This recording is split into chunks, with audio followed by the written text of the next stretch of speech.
Hello everybody, I'm Gwen Campbell-Mindes. Welcome to Gwen's Bookish Ramblings, and we're going to have a brief dip into geography for just a moment, because reasons.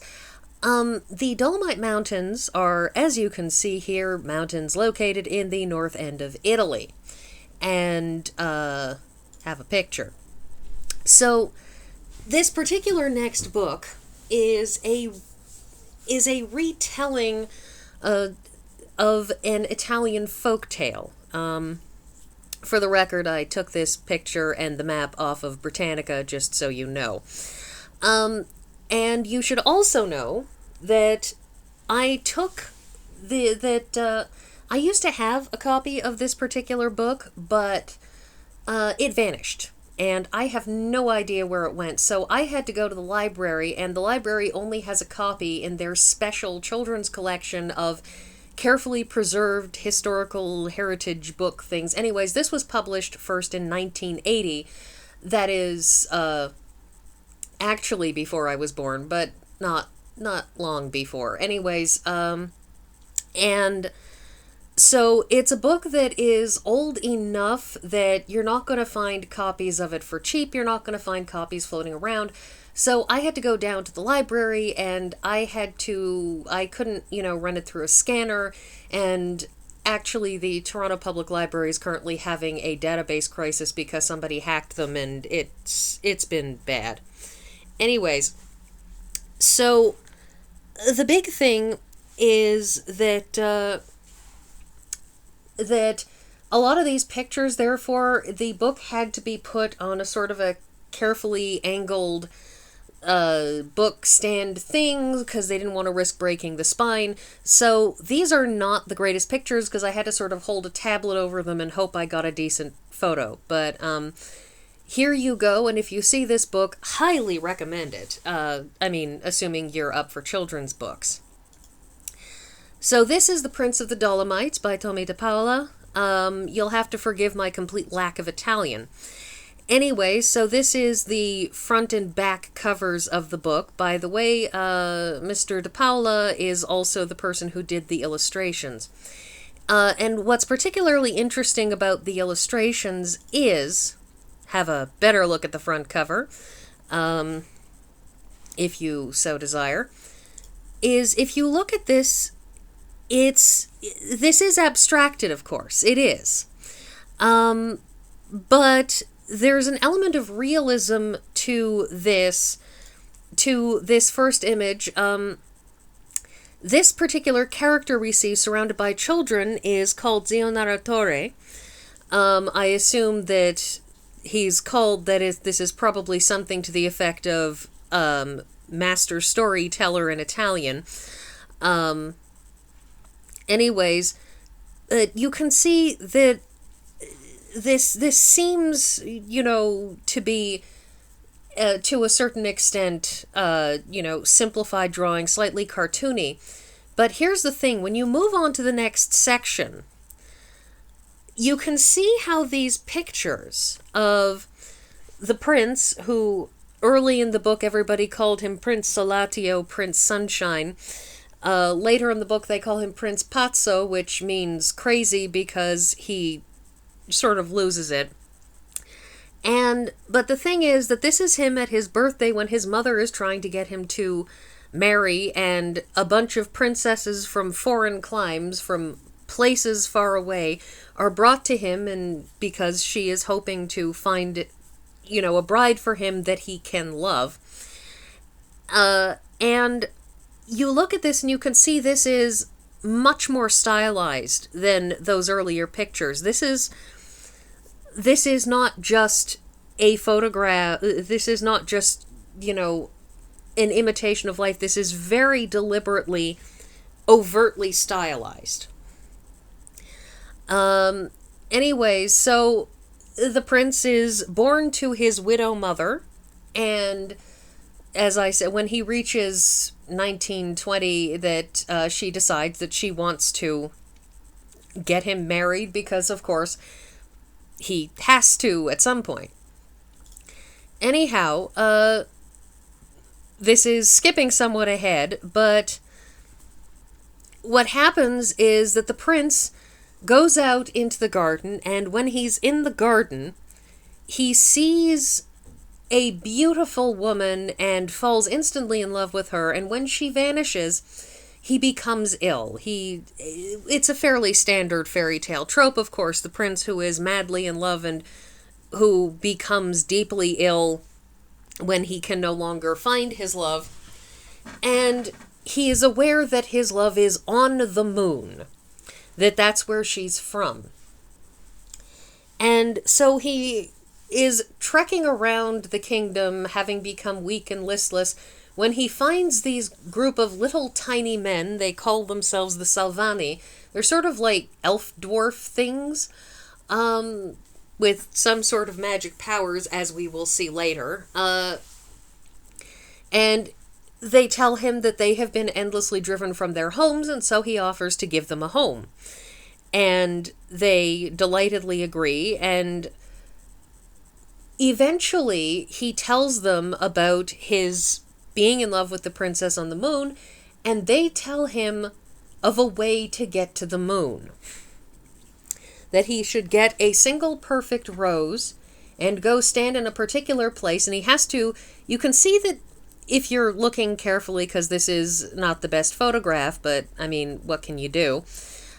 He's wearing glasses, and he's wearing glasses because he needs to have effectively sunglasses, because the moon, of course, is very bright, and so he will be blinded if he doesn't wear them.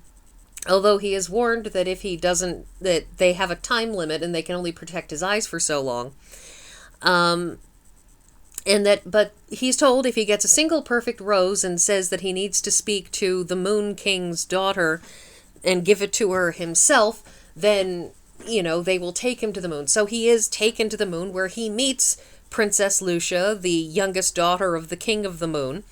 And you can see why the color palette here has changed to blues and to very pale and pastel and blue, because they are now on the moon. Anyways, they fall in love, and he stays there for a while, but eventually his eyes start to go because, the glasses run out, and Lucia says, well, we're not going to stay here if we're going to go blind.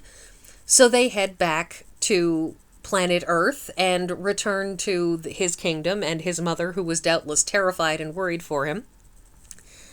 And for a while she's well, but eventually she becomes ill because the Dolomites, this is a tale of how the Dolomites became white, and Zio Narratore, at the start of this, the first thing that he says is, after various introductory things, he tells the children, let me tell you the story, because the Dolomites used to be bleak and dark.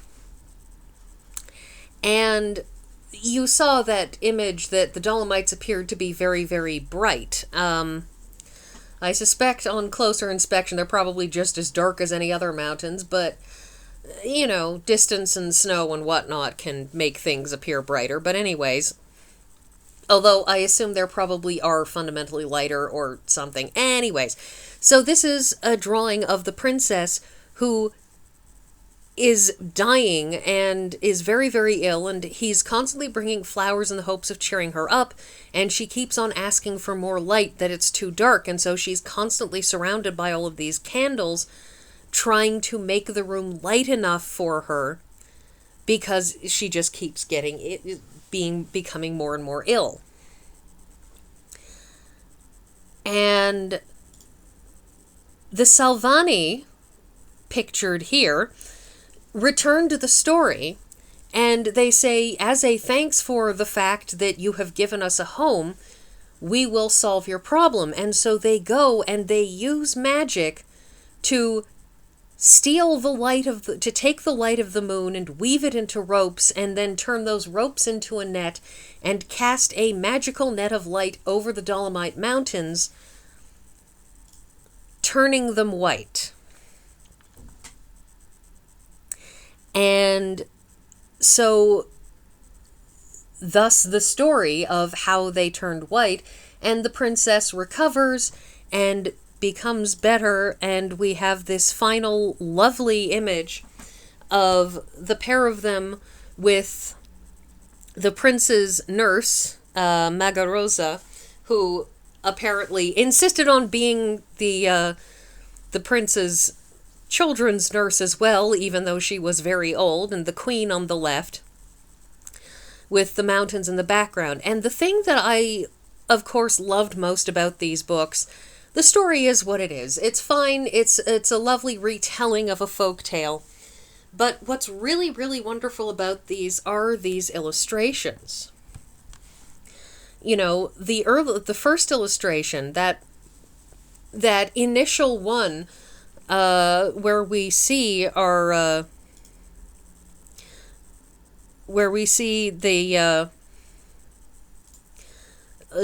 Zio Narratore, that it's realistic in its way. It's eminently, it has this greater realism, this greater connection to solid reality. And then you have these other images that are stylized, much more stylized. And the contrast between the two is interesting, but it's also just so lovely and well chosen. The coloring is very, very deliberate, very deliberated, and this lovely ending where you see they're now all dressed in white, as compared to earlier in the book, where if you look, you can see earlier in the book, the queen is dressed in a sort of a mauvish, grayish color, and the prince is, though difficult to see, dressed in pink, and the background is, a darker tone, and you have all of these women who are here in the hopes of landing him, and they're all in a variety of colors. And then you cut to the moon, and you can see how stark the contrast is in its way between him and his pink clothing as compared to these much more pastel shades. And then we get this final image, and everybody is now in these very, very pale colors to reflect the lightness of the mountains. It's a lovely little book. It's a pity that it is out of print, that it is not going to still be making the rounds, because I really, really think it's wonderful for the artwork in it alone. And it's also, of course, a lovely story, a story that ends returning to our framing device of Zio Narratore with the usual children saying, "Oh wow, was that really, really true?" And the storyteller leaving the village to travel on to tell more stories to more children in other villages. This was a great favorite of mine when I was very young, and I still really, really, really just have such fond memories of this book. So,